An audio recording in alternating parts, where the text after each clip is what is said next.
আসসালামু আলাইকুম। আজকে আমরা আলোচনা করব বাংলাদেশের প্রধান সমস্যা কি। আমার মতে বাংলাদেশের প্রধান সমস্যা হচ্ছে দুর্নীতি। বাংলাদেশের ঊষা লগ্নে এই দুর্নীতি শুরু হয়েছিল। আপনারা সেসব জানেন। কারা দুর্নীতি করেছিল, কিভাবে দুর্নীতি করেছিল সেসব আপনারা জানেন। গত আওয়ামী লীগ আমলে আপনারা জানেন ২৮ লক্ষ কোটি টাকা বাংলাদেশ থেকে বিদেশে পাচার হয়ে গেছে। ডলারে যার পরিমাণ হচ্ছে $২৫০ বিলিয়ন। বলা হয় সমগ্র দুর্নীতির বিবেচনায় এইটা হচ্ছে আইসবার্গের ভেসে থাকা একটা টিপের মতো মাত্র। দুর্নীতি আরো বিশাল। কাজেই দুর্নীতি সম্পর্কে যখন কথা বলবো তখন একই সঙ্গে বলবো এই দুর্নীতি কিভাবে স্বৈরাচার উৎপাদন করে। আমরা ইতিহাস ব্যাপী দেখেছি যাদের বিরুদ্ধে দুর্নীতির অভিযোগ আছে তারাই স্বৈরাচার ছিলেন এবং তারা কোনো না কোনোভাবে ভারতের দালালি করেছেন।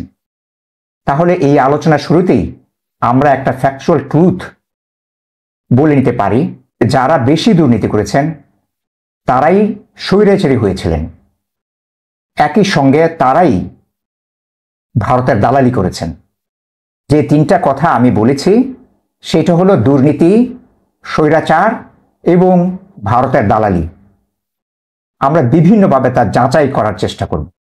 কখন দুর্নীতি শুরু হয়েছিল বা কে করেছিল আমি বলতে পারি সেটা শেখ মুজিবুর রহমান সাহেব। কিভাবে বললাম?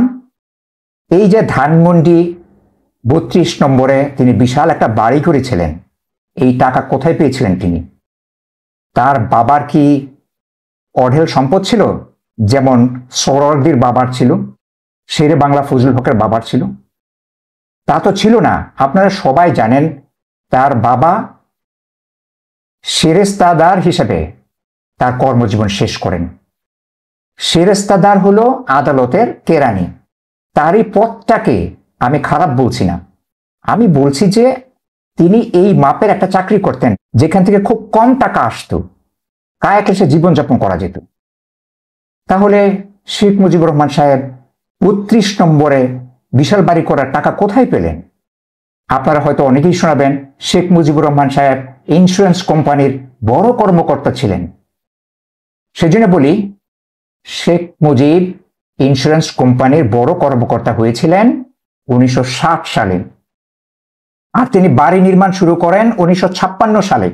সেই বাড়ি নির্মাণ শেষ হয় ১৯৬১ সালে এবং ১৯৬১ সালের অক্টোবর থেকে সম্ভবত এই বাড়িতে বাস করা শুরু করেন। তাহলে দেখা যায় ইন্স্যুরেন্স কোম্পানির টাকা পাবার আগেই তিনি ঢাকার এই পশ এরিয়াতে জমি কিনেছেন এবং বাড়ি বানানো শুরু করে দিয়েছেন। সেটা কিভাবে? একটা সূত্র পাওয়া যায়, সেটা হলো ১৯৫৪ সালে তিনি ইস্ট পাকিস্তানের মন্ত্রী হয়েছিলেন। পরে ১৯৫৬-৫৭ সালেও কিছু সময়ের জন্য তিনি ইস্ট পাকিস্তানের মন্ত্রী ছিলেন।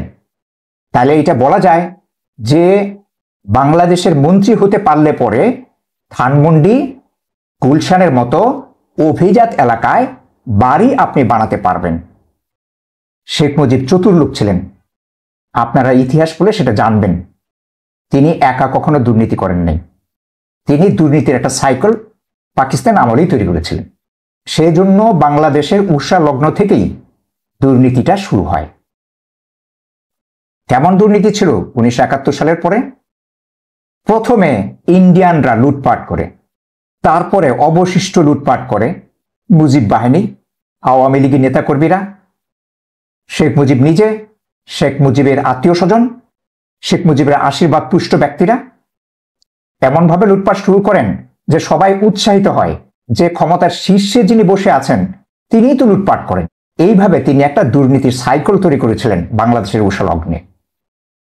এই জন্য আপনি দেখবেন বাংলাদেশের এস্টাবলিশমেন্ট পুরোটাই হচ্ছে দুর্নীতিবাজ, আর এর হাতে খড়ি হয়েছিল শেখ মুজিবের আমলে, যে কারণে বাংলাদেশ তলাবিহীন ছুরির উপাধি পেয়েছিল।